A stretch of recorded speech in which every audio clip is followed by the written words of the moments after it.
Welcome to Managing Asia. I'm Christine Tan.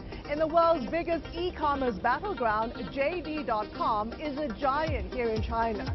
This week in Beijing, we meet the influential billionaire behind the online retailer, Richard Liu. Inside his $60 billion e-commerce empire, JD's 43-year-old CEO is doubling down. Direct, bold, and unapologetic, Richard Liu wants to be the undisputed top retailer in China, not just online but offline. Beyond the core e-commerce business, we have a multi-channel or multi-business model on the retail industry. We will use the new technology to make sure we can satisfy our customers in different ways. JD's billionaire founder is a natural techie with humble roots growing up in Jiangsu province. The son of a cargo ship owner, learned to write codes while studying in university. Liu has also been a startup guy since young, trying his hand in a restaurant business before selling laser discs and CD writers, and only stumbling upon the internet in 2004. From the day one, I made a rule: I only work with famous brands, because the middle class of China will grow very fast. So I think I made a good choice. You want to be trustworthy and reliable? Yes. JD has jumped onto the big leagues. It's the world's third largest internet company by revenue, a Fortune Global 500 company with one of the most intelligent logistic networks in the world. It's now locked in a fierce dogfight with Jack Ma's Alibaba. Right from the start, you've had to battle Alibaba, which is a dominant player, and its Taobao platform. Unlike Alibaba, which offers a marketplace for merchants and sellers, you sell directly to consumers. You carry your own inventory, and you are responsible for delivery itself. Why take on a different business model? Because I need the quality control. I can 100% make sure every goods from my company to the customer is qualified. And also, we need a lot of time to build the whole traffic system, post-service system, dealing system, logistic system, and I need a lot of time to build up the systems. When the system is ready, we can open to the third-party vendors. That's our POP business model. Controlling quality, controlling the entire supply chain. Yeah. How long did it take to win over the Chinese consumers' trust? Well, I think almost the span from 2004 until 2010, at least 6 years. So when we get the very good reputation from the brand owner side and the consumer side, so we began to open our platform to the third-party vendors and make a very strict standard for the third-party vendors.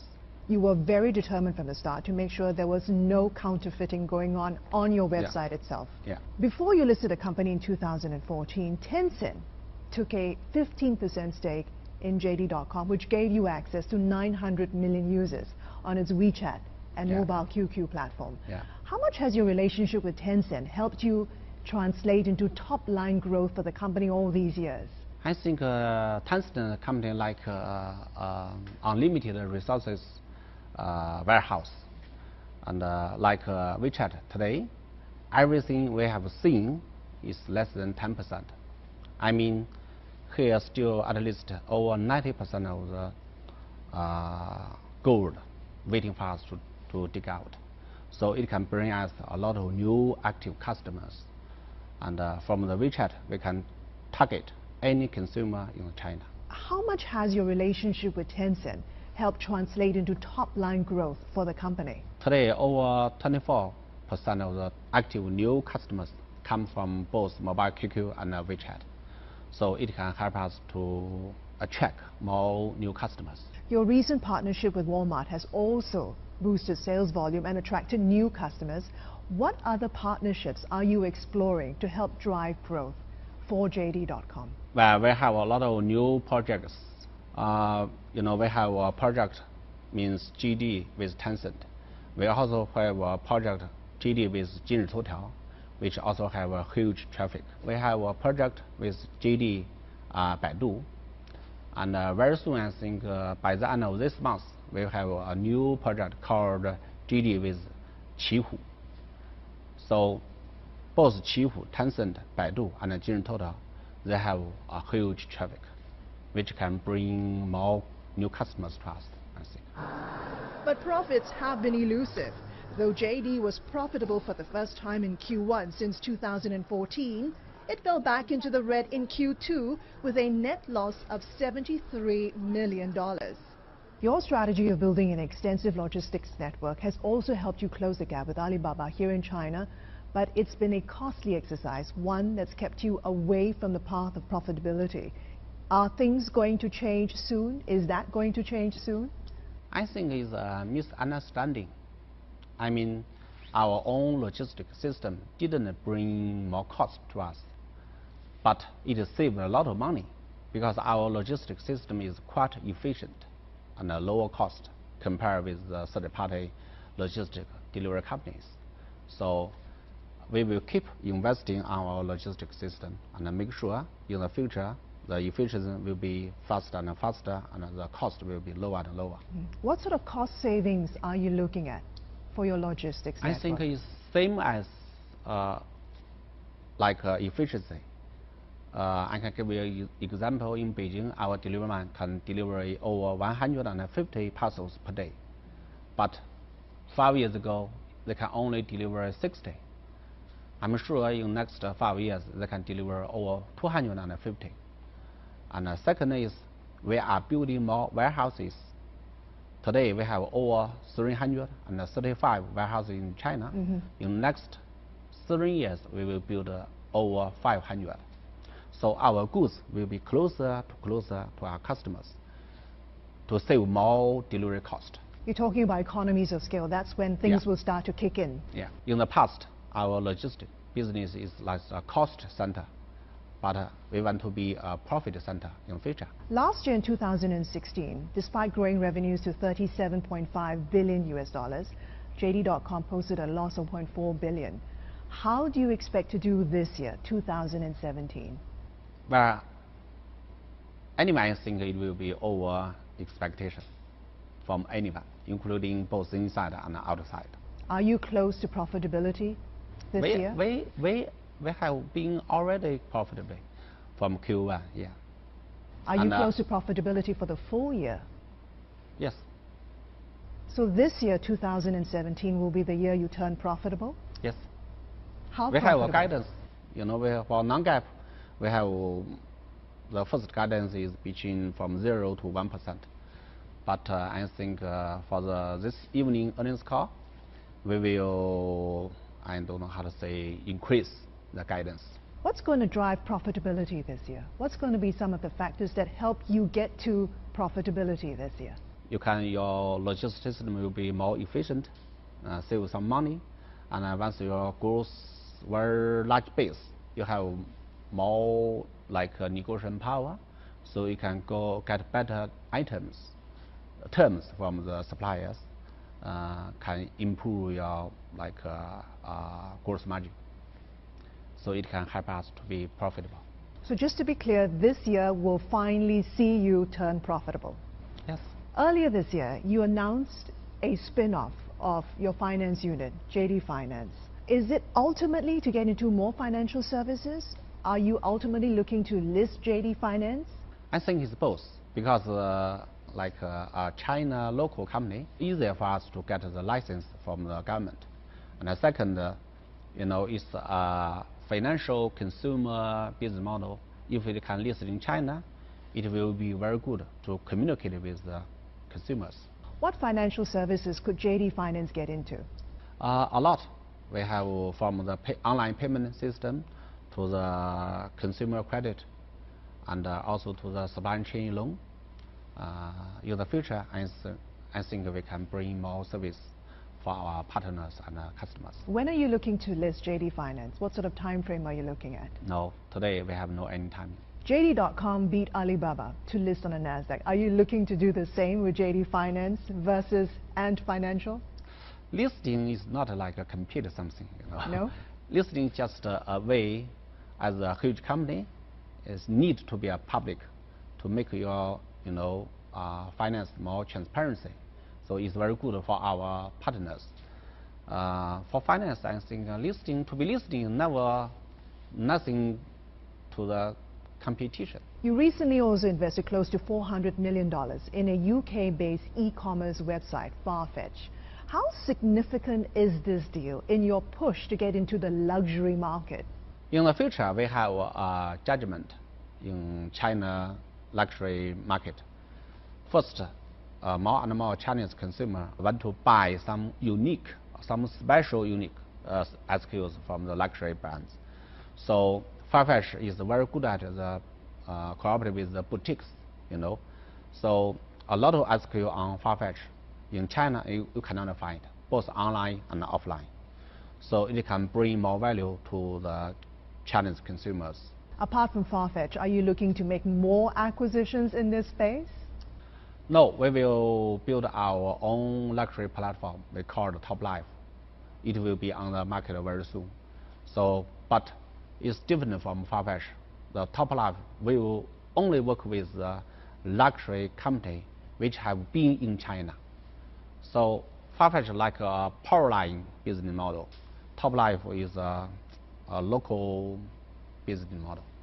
How big is the challenge to convince luxury brands to sell their products on your e-commerce website, given all these concerns about counterfeits in China? Yeah, it's really a challenge because in the past 100 years, luxury brands only do business in the offline.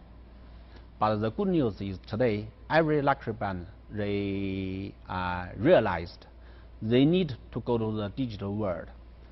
So I think we need some time, but sooner or later, I'm sure we will cooperate with any luxury brands. They also know that China is a huge market they cannot ignore. Yes. Especially in China, the online business will be a majority channel. It's not like in Europe, not like in US.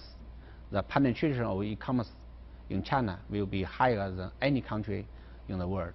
These days, after operating for more than 10 years, the rivalry between you and Alibaba is intensifying. You're gaining market share and you're closing the gap on Alibaba. What's your outlook for JD.com in the next 5 years? Are you going all out to overtake Alibaba? Within 5 years, I'm sure we will surpass them to be the largest B2C platform in China. Yeah. Because we always grew faster than them. Yeah. And also because our user experience is always better than any competitor in China. So you're pretty confident you can overtake Alibaba here in China, 100%? 100% sure, yeah. So Jack Ma should be afraid of you? I don't know. You should ask him, right? You said 5 years to overtake Alibaba here in China. Could it happen sooner? Yes, it's a strong possibility. Stay with us more with Richard Liu, founder and CEO of JD.com, in just a moment. When we decide to go to outside China, we never, set up a bottom line. We will continue to invest. No any limit. Managing Asia, we'll be right back.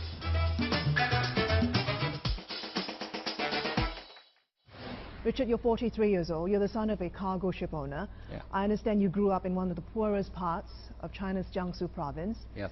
The company JD.com, you founded it and took public on NASDAQ, has made you a billionaire and one of the wealthiest here in this country. Where did you get your entrepreneurial instinct from? I think it's like a family DNA. We are a family business. For several generations ago, they also did a business like a boat shipment business, just like today the JD's logistic business, similar. So I can hear a lot of story from my father and about my grandfather and grandfather. So they teach me how to do business, how to build the trust with the partnerships. What's the most valuable lesson your father and your grandfather taught you about doing business? Very simple. Once you get some chance to make 1 yuan, don't make it. You just take 70% of the 1 yuan, leave another 30 cents to the partners or your employers. So you will get more opportunity and you can make the long-term money. So share in the wealth that you create. Yeah, great. You are use a very perfect English sentence. What drives you, Richard? What motivates you? What keeps you going? I like. You like a challenge? Yeah, you can say that. Also, I like hardworking. To me, hardworking is a fun. I'm very enjoy it. Are you a workaholic? Do you work long hours? Yeah, I think so. 16 hours every day. Do you enjoy what you do? Yes, very much. I mean, if one day I have nothing to do, just stay on the beach, enjoy the sunshine, it's Too boring? yeah, not borrowed by a painful to me. Painful to you? I think so. For 2 days or 3 days, I'm okay. But with 1 month or whole year, no, it's a horrible thing to me, I think. What's the secret to your success, Richard? What advice would you give others on how to create a successful online business here in China? Myself, I think is fast learning and hardworking. To my company, I think is only one is user experience. You're a new breed of entrepreneurs here in this country. Technopreneurs, as they call it. How would you describe your leadership and your management style? What do you like as the boss, Richard? The most important thing for me, I want to bring to this country is I want to achieve my target by the integrity. Because in the past, because the law environment is not good enough, so a lot of entrepreneurs in China, they made some money by some grave channel or illegal way, even illegal way. But to me, I'm very young, so I want to make money by the legal way in the sunshine. So building a good reputation in the marketplace. Yes, and it can encourage more and more young generation. When they start their business, they will think, look, Richard can be successful, so I can also achieve, use the legal way. So not like in the past, when you start a company, you have to think about how to cheat the customers, how to steal the tax from the government. You have to use a lot of. You want to be clean? Yes. Very clean money. What do you like as the boss? What's your management style like? What does Richard like? I want to make everything simple. So I'm a very simple boss. Are you demanding? Oh yes. Simple is also very demanding, most time, yeah. In what ways? You want your employees to perform? No, if we want to make sure your user experience is the best, so you have to be very strict to any part of the whole system, or you have to be very strict to any employee in your company. Otherwise, you cannot make sure the user experience is perfect. So you're very strict that way? Yes. For working is very strict. Every year in the month of June, to mark the company's anniversary, you make it a point to work as a delivery driver. Mm-hmm. Not a delivery driver, but I want to work as a delivery man. Why do you do it? I want to just want to get some feel from our customers. Like if the customer say, oh, when I wear the GD, apparel, when they see the GD delivery man, they will be smile, they will very happy, make me more comfortable. If they see me, oh, you are a GD delivery man, they have no any happy feeling on their face, I will be very, very bad. It means your delivery man team have something wrong with the delivery team. But if the customer see you with a very happy, very exciting thing, I'm sure the people will love us more. So when you're the delivery man for the day, are they happy to see you? Do they recognize you as the boss of JD.com? Very much. And what do they say to you? They always try to give me some like bottled water, or even in the early morning they ask me getting to take the breakfast with them. It's true. And finally, where do you see JD.com in the next 5, 10 years? For 5 years in China, we are we will be #1 only in China. But for 10 years, I think we can be #1 in the whole world. And that was Richard Liu, founder and CEO of JD.com here in Beijing. Hope you've enjoyed the program. Do check us online at managingasia.cnbc.com for more exclusive leadership insights. Until next time, I'm Christine Tan. Thanks for watching.